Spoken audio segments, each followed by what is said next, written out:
Alan Rickman was my mentor. Yeah. Alan Rickman was your mentor. I think there's a number of key moments which you've talked about, which I wonder if we could just revisit. And one of those was 1938 in Vienna. And you have this very interesting family history. What happened with your dad in 1938 in Vienna? Kind of know what was going on in Europe at the time, but what happened in the Wax family I don't story? know. I mean, they never mentioned it. But he left, didn't he? Yeah, but they never mentioned it. So, I'd say surely I must have some relatives. How come every Christmas it's just us, and we don't get any So you cards? don't have any sort of extended family? I have the people that rescued us, and they live in Evanston. They brought my family out of Vienna. But of course, I didn't know how I knew them. They kept stum. And so then when they did the show, Who Do You Think You Are? All this was revealed. Like, I thought I came from very talented actresses, a long line in my mind. It was, I thought they're going to reveal to me in physics, people in physics and great scientists. I find out that on my mother's side, everybody's in a mental institution. One after the other, if they'd say, who do you think this is?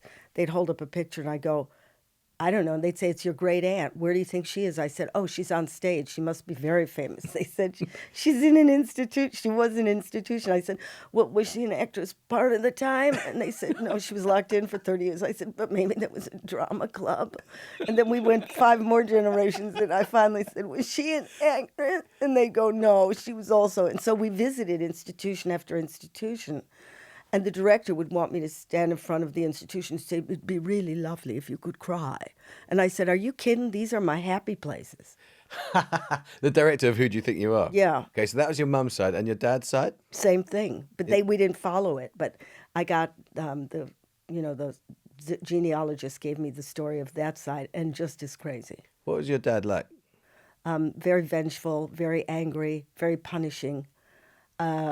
And he's in the show. I do my parents in my show. My mother going, why do you have to eat so much? You look disgusting. And then my father going, oh my God, Berto, she's a sad sack. And my mother going, a cook. They'd play kind of volleyball with me. They brought the war from Europe into our kitchen. And then I was piggy in the middle. And they were so angry that my time was freedom. And their youth was cut in half, that they really took it out on me. There's a glint in your eye and a smile in your face as you say that, but what you're describing is pretty horrific, if you don't mind me saying. Yeah, but I mean, I'm sitting here like because I can make it, I got a glint in my eye. Is that where your comedy comes from?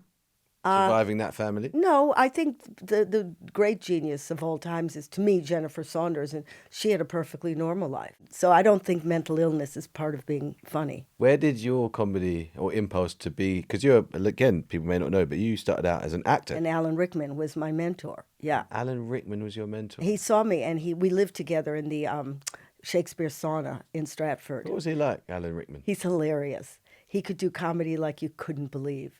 And so he said, you must write the way you speak. So he said, I vomited 200 pages on him, and he edited, and he's directed everything I've done up until he died. Everything. And so he said, and he protected me from my dad. My dad would go, what's wrong with her? They're laughing at her. It's a misery. And Mick Rickman would say, oh no, Mr. Wax, she's quite talented. And he would defend me. She always is ruby wax. There's always...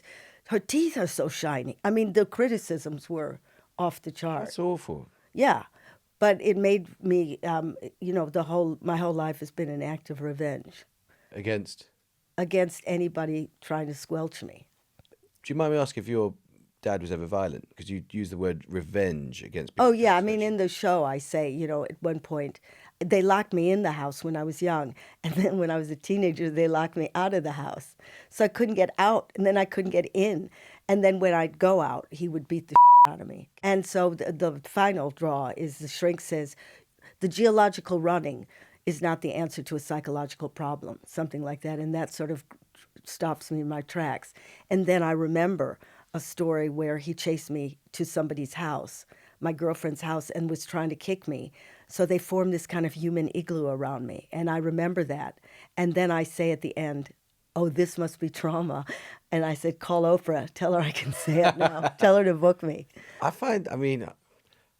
You're talking about something pretty horrific. And I'm very grateful for your honesty, but also your I don't And think, it's- let me say, the show is not horrific. No, the show sounds hilarious. It's But I like can think, 90% you're yeah, going on tours and then a little bit. but look at dipped you, out. look at you. You're talking about essentially a violent father, and you end up with a nice metaphor about a human igloo, and you end up kind of finding humor in it. And I suddenly feel like I understand something about your career that I didn't beforehand. How did you go from being mentored by Alan Rickman and being this classically trained actor to becoming, in the 1980s and then the 1990s, a pioneer of documentary making? Oh, because Because you're a documentary maker. You weren't some sort of celebrity interviewer, which we're going to get to. You're a documentary maker. You made documentaries about serious subjects, telling important stories in the mold of a kind of a different Alan, and Alan Wicker. yeah, I followed Alan Wicker. And so I did it I worked with Mark Chapman, who would take, he was brilliant. We would go do research, let's say in Russia, and we'd meet extraordinary people, and then we'd turn it into a film script. So we'd use real people to tell a story. So that in the mold So they're sewn into this plot. into this narrative, yeah. Yeah. So that, because some people, especially some of our younger listeners who've seen the famous interviews you do with the most famous people that ever lived, including Donald Trump, won't know that kind of you had this acting heritage, this Middle European heritage, but also that you made really journalistic reportage before you did the great, documentaries with celebrities. Did you mean to become someone who interviewed Madonna and Donald No. Trump and I was- OJ and I was, when I got to do anything in America, we did extraordinary. The underbelly of America, like one was called snake handling. You should Google that one. Where in Alabama, to show how much they love God, they throw full-size copperheads at each other, and pythons. And if they can hold it and they don't get bitten, that means that God really loves them. May I say that most of these people were missing fingers. So I got to see that. But was it For someone- 20 years, they Yeah. let me do that. But so was it? Did some BBC boss Say, now you- do celebrities. Yeah. And I thought, oh, that's 1 year. But it went on, and they wouldn't let me do my documentaries You were quite anymore. good at it. I just, after a while, they all look the same.